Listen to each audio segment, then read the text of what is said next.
पत्नी कल्पना सोरेन गांडे के विधायक फिर से चुनावी मैदान में है। जेएमएम ने फिर से उन्हें यहां से प्रत्याशी बनाया है और बीजेपी की तरफ से मुनिया देवी उनके सामने खड़ी नजर आ रही हैं। गांडे की सीट जो काफी सुरक्षित मानी जाती थी जेएमएम के लिए और इसी वजह से सरफराज अहमद से ये सीट खाली कराई गई और कल्पना सोरेन को यहां से चुनाव लड़वाया गया। चुनाव भी जीता कल्पना सोरेन ने, दोबारा से चुनावी मैदान में है उपचुनाव जीतने के बाद। लेकिन मुनिया देवी अब किस तरह का यहाँ पर टक्कर दे रही है या फिर एक तरफा यहाँ पर जीत किसकी नजर आ रही है, इस पर हम थोड़ा समझने की इसे कोशिश करेंगे। रंजन जी, इस सीट का नेचर क्या रहा है, सीट के समीकरण इन दोनों कैंडिडेट में से किसे फेवर करते हुए दिख रहे हैं? देखिए, अगर आप गांडे सीट को देखें तो ये जेएमएम के लिए सुरक्षित सीटों में गिना जाता है, क्योंकि यहां से जेएमएम ने अगर हम देखें तो 6 बार जीत दर्ज की है। अगर आप 1977 से देखें तो 6 बार जेएमएम ने यहां पर जीत दर्ज की है, बीजेपी ने 2 बार, कांग्रेस ने 2 बार और जनता पार्टी ने 1 बार। तो ये स्थिति है गांडे सीट की, जो ये बताता है कि ये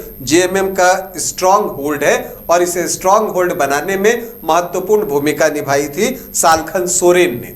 दरअसल यहाँ की डेमोग्राफी को आप देखें तो वो जो जेएमएम का जीत का फार्मूला होता है उसको सपोर्ट करता हुआ दिखता है।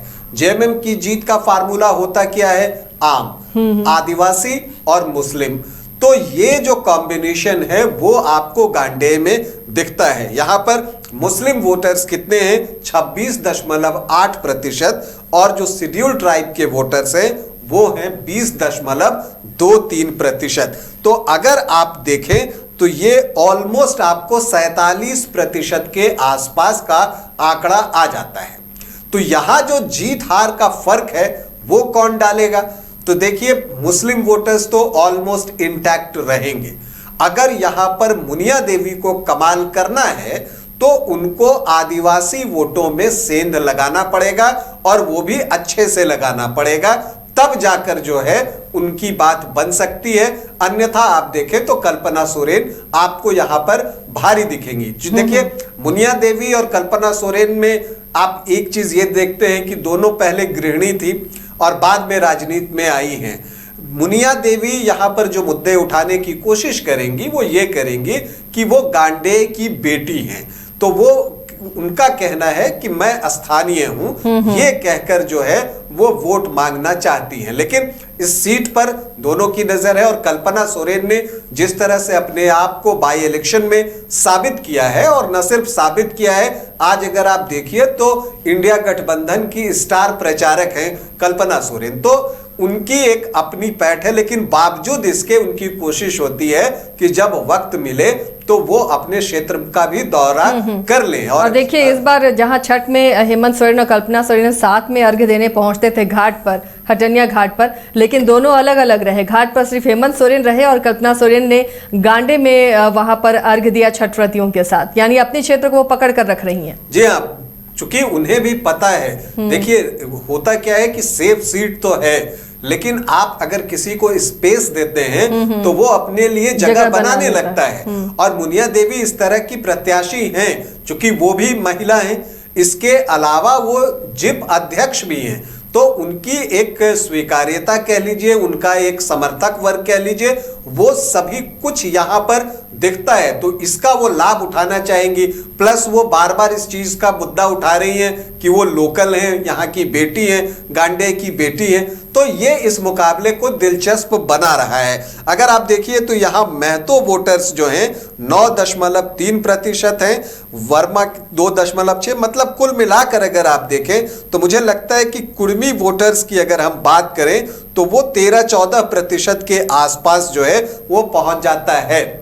अब एक बात आप और देखिए, जब हम मुस्लिम वोटर्स की बात कर रहे हैं तो रिजवान अंसारी, मतलब अकील अख्तर, जो जेएलकेएम के प्रत्याशी थे, उन्होंने अपना पर्चा यहां से वापस लिया और वो जेएमएम में शामिल हो गए। तो इसको आप किस तरह से देखते हैं, ये महत्वपूर्ण है। क्या वो मुस्लिम वोट बहुत काट लेते, ये एक सवाल है। लेकिन मुझे लगता है कि उनके हटने से जेएमएम को जो थोड़ा बहुत 1-2-4% का फायदा हुआ है उतना ही फायदा लगभग बीजेपी को भी हुआ है। क्योंकि अगर रिजवान अंसारी रहते तो जयराम महतो के नाम पर कुर्मी वोटों में सेंधमारी वो भी करते, क्योंकि वो जेएलकेएम के बड़े नेता थे।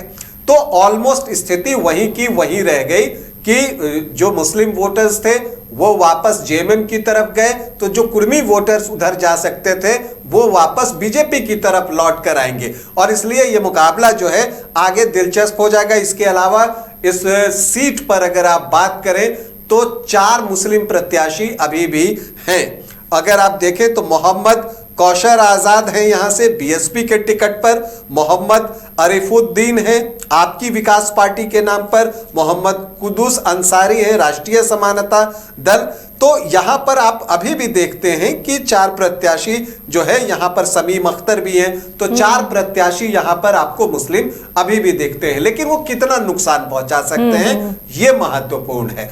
अगर आप बाई इलेक्शन में देखें तो उस समय भी कई मुस्लिम प्रत्याशी थे, लेकिन वो कुल मिलाकर जो वोट लेकर आ पाए वो 5-6% ही था। तो इसका मतलब यह है कि बहुत फर्क जो है ये डाल पाएंगे, इसमें मुझे संदेह लगता है। दूसरी तरफ मुनिया देवी चाहेंगी कि जो कुर्मी वोट है वो एक्यूमुलेट हो, पूरी एक तरह से उन्हीं को पड़े, और इसके अलावा जो सामान्य जाति के वोटर्स हैं वो उन्हें वोट करें, और जो अदर ओबीसी वोटर्स हैं जिसमें कि यादव हैं, मंडल हैं, यहाँ पर साव हैं, तो ये जो वैश्य वर्ग है और ये सब उनको वोट करें, तब मुकाबले में वो करीब आ पाएंगे। हालांकि जो हम बाई इलेक्शन को देखते हैं तब कल्पना सोरेन ने 50.54% वोट लाए थे, और वहां पर बीजेपी को दिलीप वर्मा लड़ रहे थे चुनाव, उन्हें 38% वोट आए थे। तो अब देखना यह दिलचस्प है कि जो जीत कल्पना सोरेन को 27,149 वोटों की मिली थी,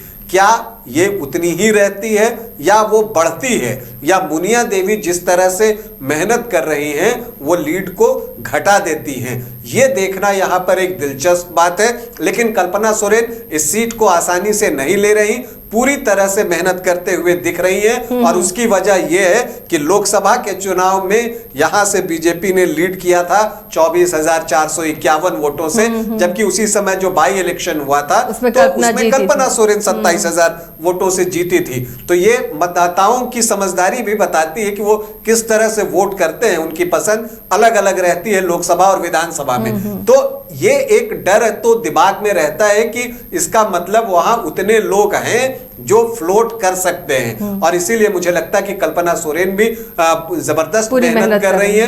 पलड़ा साफ तौर पर कल्पना सोरेन का ही भारी दिख रहा है, और इसलिए मैंने कहा कि ये देखने की जो दिलचस्पी है इस सीट पर वो ये है कि वो 27,000 की जो जीत है वो उतने रहती है, आगे बढ़ती है या पीछे आती है। कुल मिलाकर एक अच्छा मुकाबला, दिलचस्प मुकाबला गांडे में भी।